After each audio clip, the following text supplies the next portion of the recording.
A new report has taken a deep dive into how the National Disability Insurance Scheme is performing across North Queensland, and the results, a mixed picture. In some areas, participants are accessing supports quickly and effectively. In others, struggling to use the funding that they've been approved for.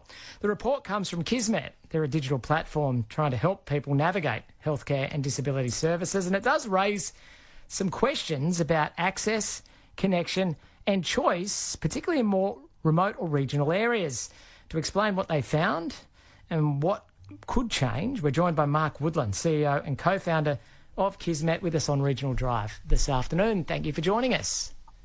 Thanks for having me. Mark, at a high level, what does the report tell you about NDIS in regional Queensland right now?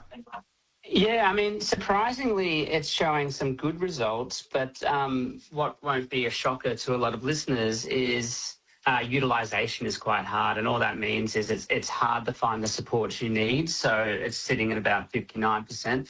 And it's difficult to find those services when you need them the most, which is why we try and host these events and connect people best we can. Why are some participants getting funding but then not being able to utilise all of it? Yeah, it's really a mix of things. So the most in-demand services, things like speech therapists, occupational therapists, mental health, are high in demand and long wait lists. And so once you get to regional areas of the country, then that supply also becomes harder and harder as people. I'm from Townsville. I spent some time in the army there.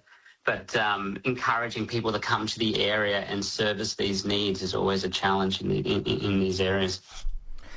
Is it the whole region that you looked at that's lagging behind, or are some areas performing better than others?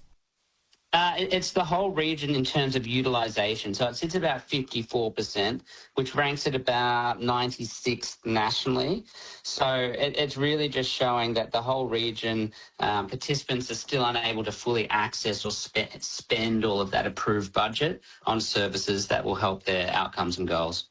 So what about service delays, which we know can be quite significant, particularly in more remote areas? So that means, yes, you've been approved for this or that, but you may not necessarily be able to access the service in a timely manner.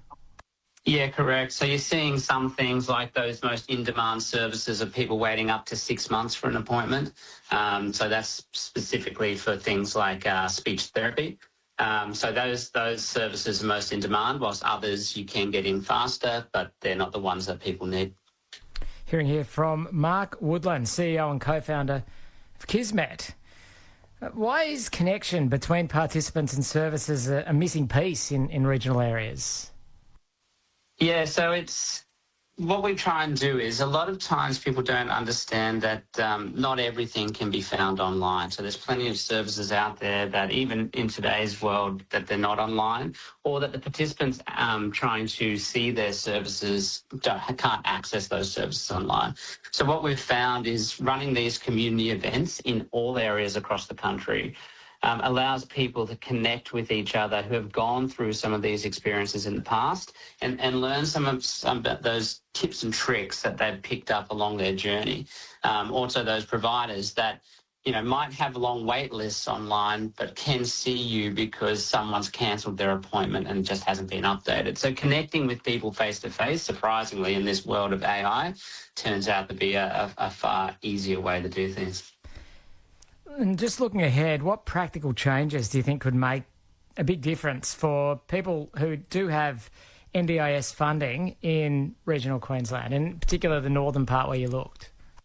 Yeah, I really think incentives need to change, and that's incentives to encourage people to come to the area, but also incentives in terms of the NDIS and the way it's managed, is making sure people are incentivised to achieve their goals and outcomes, not just send their budget that they may or may not need. So I think an incentive structure or incentivising the right incentives is the key.